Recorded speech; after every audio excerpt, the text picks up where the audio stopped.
Maayong adlaw kaninyo mga kasanaol. Ug sa inyo mga kasanaol kung ganahan mo palit og mga vegetable mga kasanaol ara dinhi ang palengke mga kasanaol.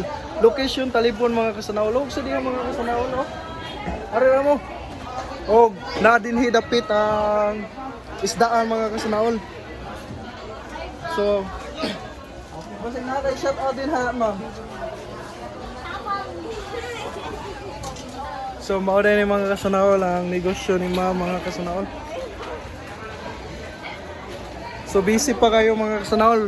Dili pa nato pwede ma-interview unya. Okay guys, shout out din ha ma'am. Shout out sa Kumbana. Taga asa man nagtrabaho ron? Sa Canada. Lah, Canada shout out dai ko nimo. Kinsa yan? Canada with love. Ug mao ni mong anak. Pagkumangkon di ay so mga kasanaol. So ari na mo palit ni ma'am. Imong meant to be. Mento be, sana all. May forever oy.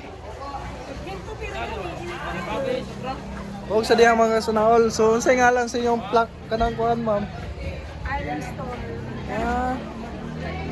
So, ari na mo palit mga kasanaol.